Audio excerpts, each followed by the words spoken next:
যে প্রেমে অনেক বেশি ঝামেলা থাকে সেই প্রেম জমে বেশি। শাকিব খানের সঙ্গে আমার সব কাজের অভিজ্ঞতাই অনেক মধুর। প্রিন্স দেখার জন্য উন্মাদ হয়ে গিয়েছে, এটা আমি শুরুতেই বলেছিলাম। প্রিন্স ছবির শুরুতে আমরা অনেক ঝামেলায় পড়েছিলাম, মনে হচ্ছিল অনেক কষ্টে পড়েছিলাম, অনেক দুঃখে পড়েছিলাম। আমি তখন একটা কথা বলেছি, যে প্রেমে অনেক বেশি ঝামেলা থাকে সেই প্রেম জমে বেশি। আরে যে প্রেমে ঝামেলা নেই সে প্রেম তো জমবে না। সুতরাং প্রিন্স ছবি নিয়ে শুরুতে অনেক ঝামেলা হয়েছিল। আমরা তখনই বুঝেছিলাম যে প্রিন্সের সামনে অনেক সুন্দর দিন আসছে, অনেক সফল দিন আসছে।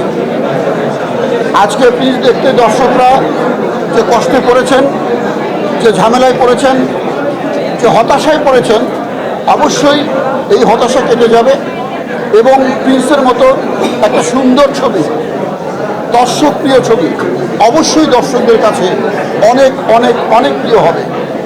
এই কয়েকদিনের ব্যবধানে সেটাই প্রমাণিত হচ্ছে। দর্শক এখন উন্মুখ হয়ে আছেন কে কখন প্রিন্স ছবি দেখছেন। একটা কাজে প্রিন্স ছবি শুরু থেকেই নানা ঝামেলা হচ্ছিল, ভিসা পাওয়া নিয়ে, লোকেশন নিয়ে অনেক সমস্যা হচ্ছিল, কিন্তু কখনো আমি এই দুইজন মানুষকে হতাশ হতে দেখিনি। তারা এখনও যেরকম হাসছেন, শুরু থেকে শেষ পর্যন্ত তারা হাসির মধ্যেই ছিলেন। এটা আমাদের টোটাল প্রিন্স টিমের একটা বড় অ্যাচিভমেন্ট। আজকে প্রিন্স শৃঙ্খল মুক্ত। আমি নিশ্চিত লাখো লাখো দর্শক প্রিন্স দেখবেন এবং বাংলাদেশের চলচ্চিত্র শিল্পের উন্নয়নে সহযোগিতা করবেন। প্রিন্সের সফলতা মানে কি?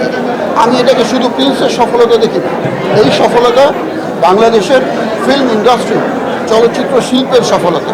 এবং চলচ্চিত্রকে এগিয়ে নিয়ে যেতে হলে প্রিন্সের মতো ছবি প্রতি বছর দরকার, বারবার দরকার, যাতে করে আমাদের দেশের এই ইন্ডাস্ট্রিটি একদম তুঙ্গে উঠে যায়।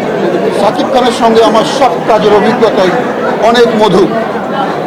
যেটা প্রিন্সের একটি কথা আমি আগেও বলেছি, শুটিং হচ্ছিল রাস্তায়, কয়েক হাজার শিল্পী সেখানে উপস্থিত। তো মঞ্চে শাকিব খান আমাকে পরিচয় করে দেবেন, আমি এমপি ক্যান্ডিডেট, আমাকে পরিচয় করিয়ে দেবেন ভোটারদের মাঝে। তো অনেকক্ষণ ধরে উনি দাঁড়িয়েছিলেন, ওনার জন্য একটা চেয়ার আনা এনে বলা হলো যে আপনি বসেন। তো শাকিব খান তখন ওনার পাশে আমি দাঁড়ানো, আমি কিন্তু অল্প সময়ের জন্য ওখানে গিয়েছি।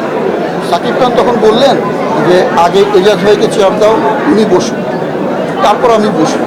তো এটা আমার জন্য অনেক বড় অ্যাচিভমেন্ট, অনেক বড় সম্মানের। শাকিব খানের ব্যাপারে সব সহশিল্পীদেরই এই মতামত যে শাকিব খান সহশিল্পীদের সঙ্গে যে সুন্দর আচরণ করেন, যে আন্তরিক আচরণ করেন, এটা সবাই মনে রাখবেন। উনি সবাইকে সম্মান রেখে কথা বলেন, সবাইকে স্নেহ রেখে কথা বলেন।